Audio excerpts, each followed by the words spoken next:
Every household in South Africa produces rubbish. A bit in the morning, more during the day, even more over weekends. Food packaging, plastic wrappers, takeaway containers, disposable nappies, paper bags, straws that feel flimsy and annoying. Each item feels small on its own, so it goes into a bag. That bag goes into a bin. And it feels like the problem is gone. But that rubbish has already entered a system, one that has to deal with everything we throw away every single day without stopping. When that system works, we don't notice it. When it struggles, the signs are everywhere. Bins are not solutions. They are temporary holding points. They are designed to contain rubbish for a short time, not to manage growing volumes of waste.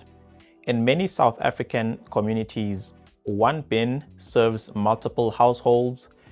Bins are too small for the amount of waste produced. Waste builds up quickly in households with high daily use. When bins fill up, rubbish doesn't stop being created. Extra bags are placed next to the bin. Animals tear them open. Wind spreads waste into the street. This is the system already under pressure right at the start. Collection trucks are what move rubbish away from where people live. Each truck services streets, schools, clinics, shops, restaurants, and more. When trucks arrive on schedule, waste moves out of communities and into the next part of the system. When they don't, rubbish stays close to homes. Bins overflow. Health risks increase. In South Africa, trucks often don't arrive because vehicle fleets are old, maintenance is delayed, fuel or staff are unavailable, or routes are disrupted. One missed collection affects areas where waste volumes are already high. Even when trucks do collect waste, the journey is far from over. Once rubbish is loaded onto a truck, it still hasn't reached its final destination. In many municipalities, collection trucks don't drive straight to landfill sites. Instead, they go to waste transfer facilities. These are places where rubbish from many trucks is offloaded, it is compacted to reduce their volume, and it is combined into larger loads and then finally reloaded onto bigger vehicles. This step exists because landfills are often far from residential areas and small collection trucks are not designed to travel long distances efficiently. Transfer facilities keep the system moving forward. When they don't, trucks wait, routes fall behind. Waste begins piling up again where it started, near homes. Even when transfer facilities work, the system still relies on one final destination. Landfill sites are the end point of the solid waste system. They are not just open dumping grounds. A properly designed landfill is an engineered facility meant to contain waste safely, to protect groundwater below, to control smell, to manage polluted liquid that forms inside the waste. At a landfill, waste is placed in layers. It is compacted tightly and it is covered regularly. This reduces health risks and environmental damage. But landfills are not permanent. They are designed to fill up.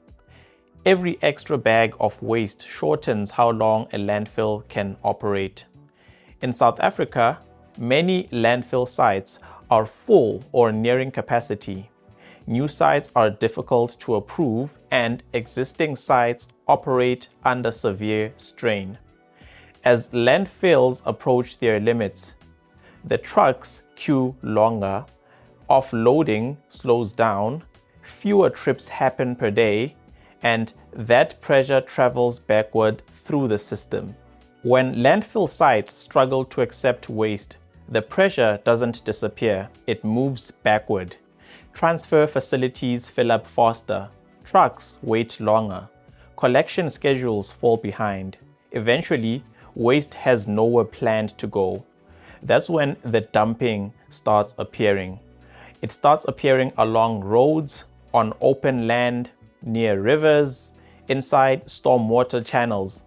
Illegal dumping is not usually the first failure. It is the visible result of a system that can no longer move waste forward fast enough. Many people believe recycling will fix waste problems. The reality in South Africa is more complicated. Most recycling happens informally, through waste pickers, at landfills, or along collection routes. Few households have separate bins for recycling. Few households have reliable recycling collection, and few households have easy access to recycling centers. This is also why small changes show up in daily life. For instance, restaurants switching from plastic straws to paper ones. Paper straws are not about comfort. They exist because plastic items are used briefly and then they stay in the environment for decades. And they take up landfill space long after their purpose is gone.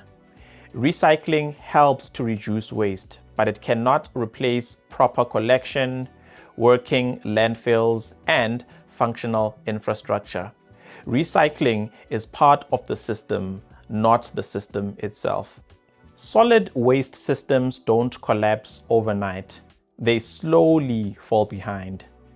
In South Africa, pressure keeps increasing because more people live in cities. More waste is produced each year, daily consumption increases, and infrastructure does not expand at the same pace.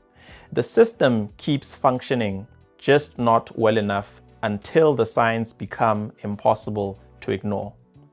Rubbish doesn't disappear once it leaves your hands. It must be stored safely. It must be collected on time. It must be moved efficiently, and it must be disposed of properly. Each step depends on the next. When one step slows down, everything behind it feels the pressure. Solid waste management is not about being neat. It is about continuous movement. Waste problems don't suddenly appear. They build up quietly, bag by bag, day by day. This doesn't mean individuals can fix the system alone, but it explains why pressure keeps increasing and why we have the same problems again and again. Rubbish is one of the clearest signs of whether infrastructure is working. When the system fails, the evidence is right in front of us. Hi everyone, the South African engineer here. If this explanation was useful, please like the video, subscribe, and turn on your notifications. Every subscription is a brick used to build the Engineering Explained house. Let's build this house together. Thank you for watching.